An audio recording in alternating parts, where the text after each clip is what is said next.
Check, check, check, check, check, check, check, check.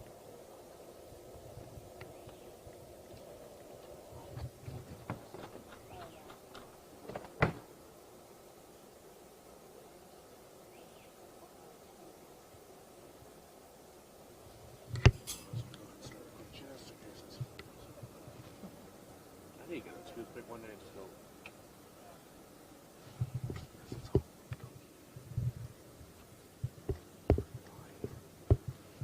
I need a toothpick.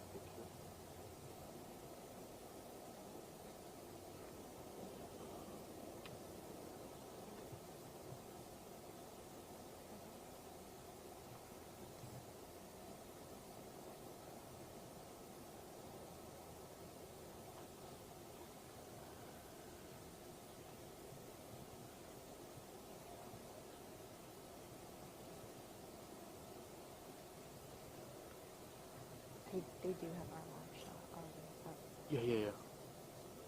Oh, they already have it up on social media? Mm-hmm. Oh, we're streaming on social media? The mic is.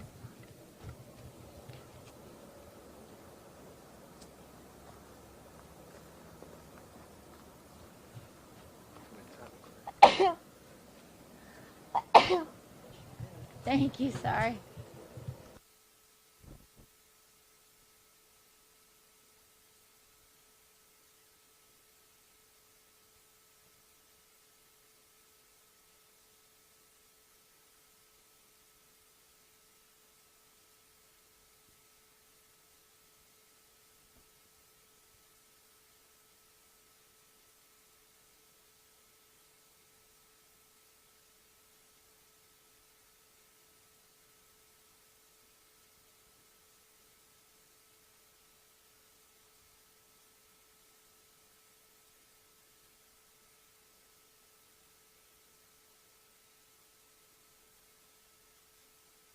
That's fine, I'll unmute the mic.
I earned every one of these. I earned.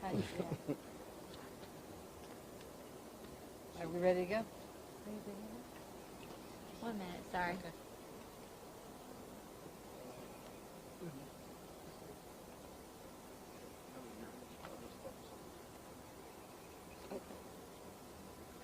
She's with us. Chaplain.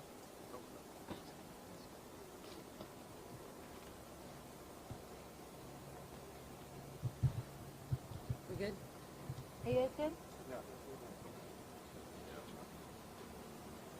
Andrew, roll.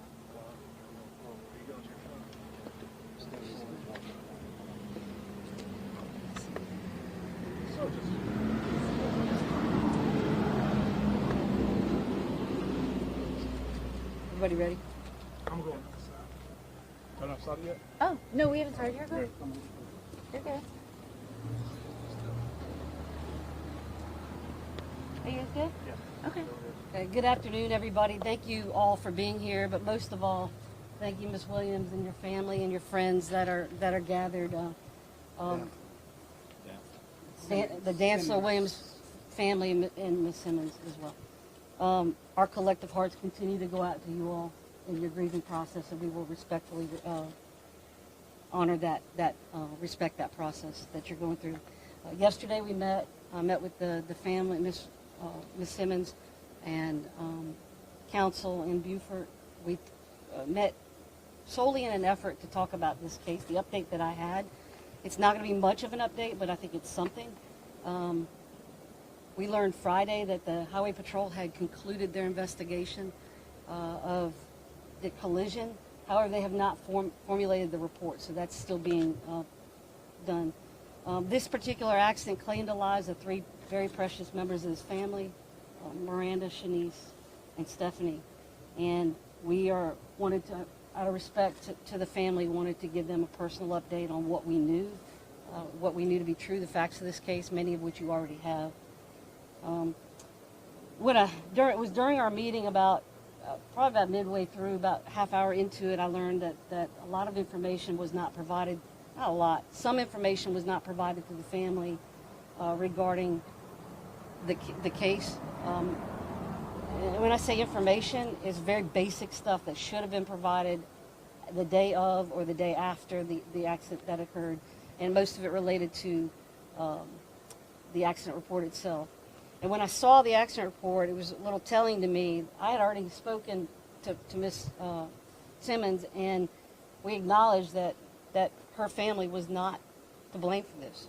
We knew that hours after the accident. And it bothered me and it troubled me a little bit that that information was not relayed on the piece of paper. Now, it was just a piece of paper. Maybe it was a preliminary investigation. But it's my understanding they didn't get that till 2 weeks after the actual collision. So there was a delay in that, despite the fact that I had already said, we were responsible. The facts still remain the same for this case. Deputy Emily Pelletier contributed to this accident. There's no doubt about the facts. I think we all agree on the facts.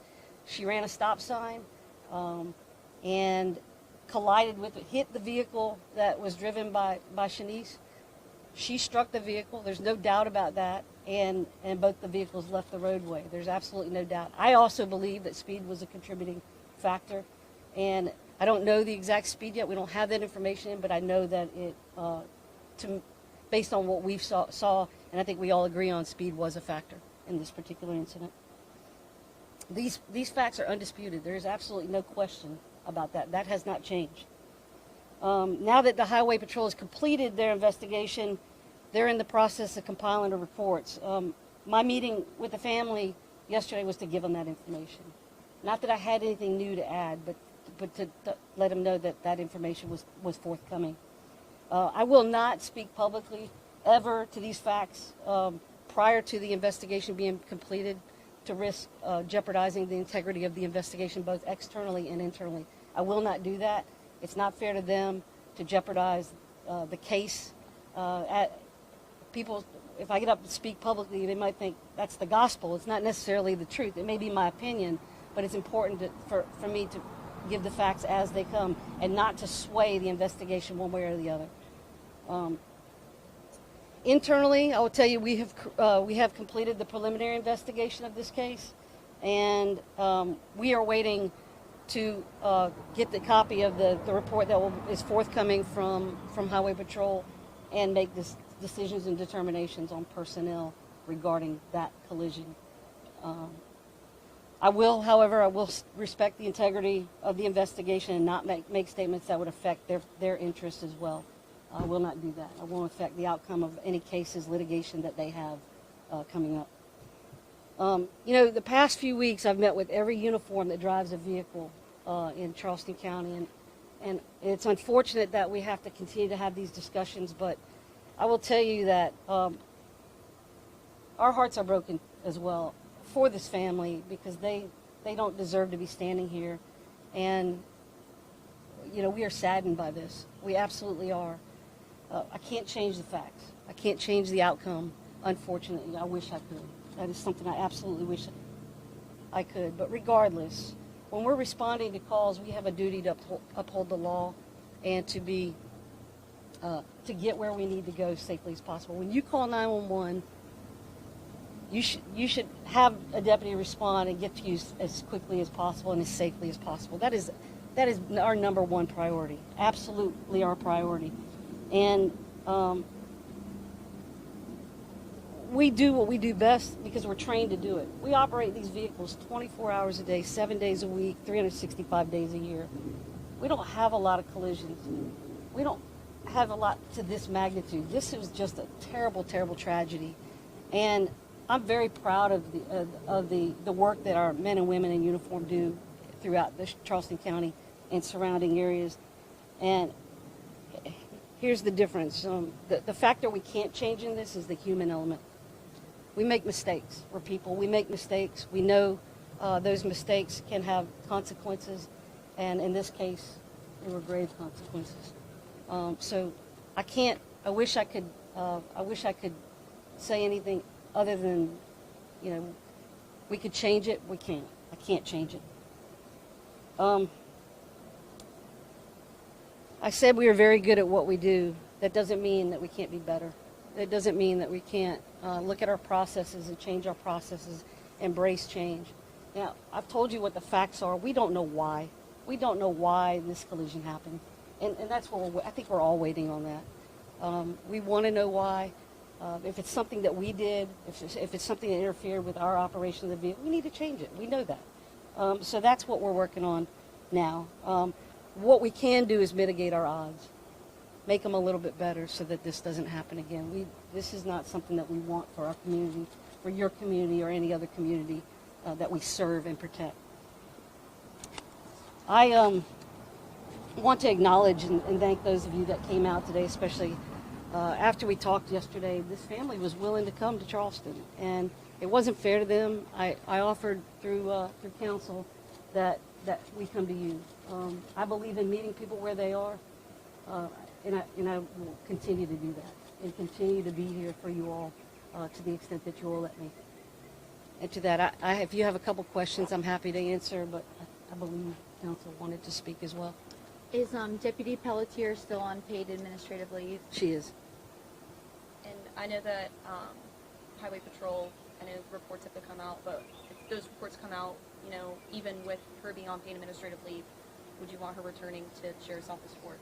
Again, I'm going to wait and weigh all the facts on both sides of the investigation. We don't share information on the investigation. Obviously, more information is given in an interview internally, and that can't be used against them in a court proceeding, so I can't comment on that because I know charges are forthcoming. I just don't know what they are. Highway Patrol figured out, have they recovered the data and from the video from her dash camera? There is no video from the dash cam. No. And again, it won't matter because it's not going to change the facts. We do know that.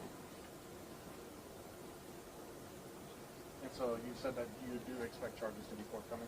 I would anticipate that.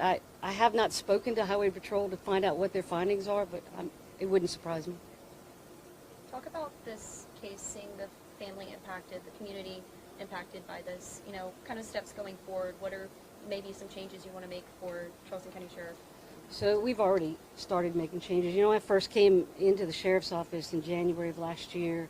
I came on the heels of a tragedy.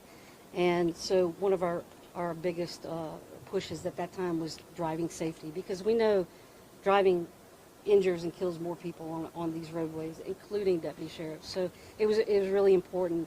Right after this accident happened, we got together and said, you know, we know that the cameras, I told y'all before, the cameras turn on when lights are activated, or if there's a collision, they turn on, it backs up 30 seconds. But in addition to that, they turn on at speed. So we've lowered that speed to 80 miles per hour so that the cameras automatically turn on. So if you're just going down the road and you don't have a reason to be going that fast and your camera goes on, you've got issues. So the staff knows that, the officers know that, and they know they have to use due caution. Now, can they go 80 miles an hour? Sometimes they have to, yes. But they need to pay attention to their driving.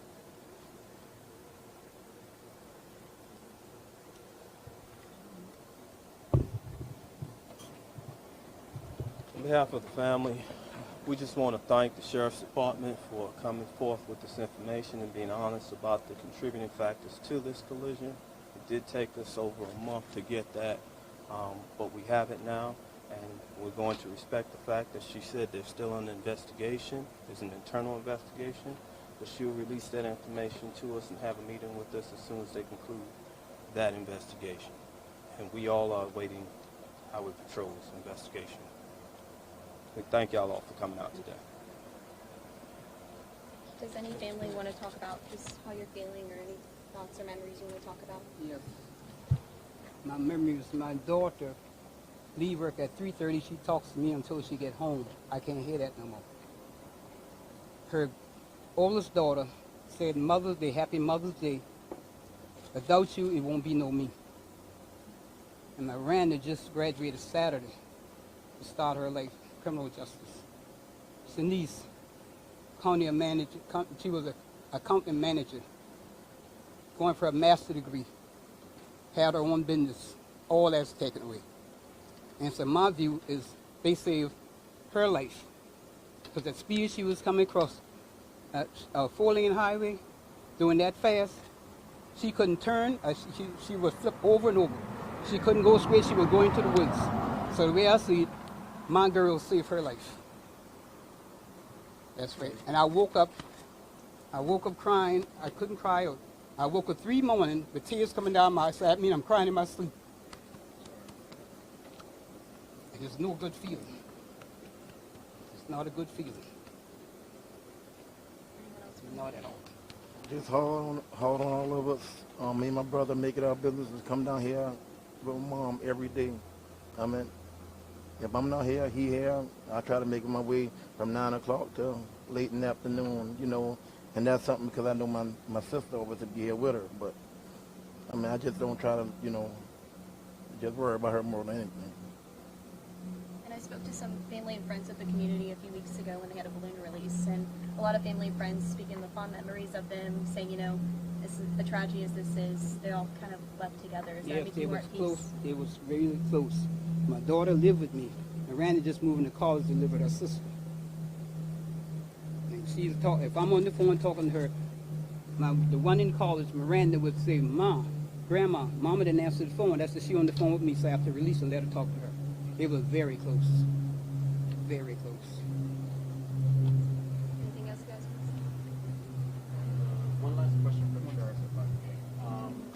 Sheriff, do you know if Deputy Pelletier's lights and sirens were on at the time of the crash? When I talked to y'all first time, I didn't know because she had not been questioned, but they were not. They were not? They were not. Well, as a pastor and representing the family as the church, we're grateful for the transparency. Obviously, it's still ongoing, but it does provide a little bit of peace for the family, which is needed. It's only the grace of God that Aunt Betty has been handling the way she has. This is a great tragedy, and it takes the strength of God. So continue to pray for this family. Pray for the sheriff's office. The young lady who was involved, she needs prayer as well. But we ask that you continue to pray for the Dantzler, Williams, and Simmons family because they need your prayer and strength for the days coming. Thank you. Has the family heard from Deputy Pelletier at all? No. Matter of fact, I didn't even hear from any of them. Almost 3 weeks, nobody reached out. And they tell me yesterday that they were trying to give us some space. How would I know that? Nobody tell me they're giving us some space. And I told them I'm going to lay them down to rest and I would get a lawyer. And I did that. And he's taking care of everything. And Sheriff, real quick, in the original report, there was no mention that Deputy Pelletier ran the stop sign. Is that a new fact that the investigation has uncovered, the preliminary investigation? That fact, I knew that, speculated that. I didn't know for a fact at 3 o'clock in the morning. I speculated that. I acknowledged that with the family, but yeah. So I don't think that's a new fact. I just think that the investigation's over now, and I can state that. Is there a reason why she wouldn't have had her lights on? Because wasn't she responding to a non-emergency call? Yeah, she was responding to a call. Yeah, a call for a motorist that was broken down in the road. I also have those audios if you all want copies of those from the caller. There were several calls. So she was responding to a call, but regardless, are lights on or not, she still ran a stop sign.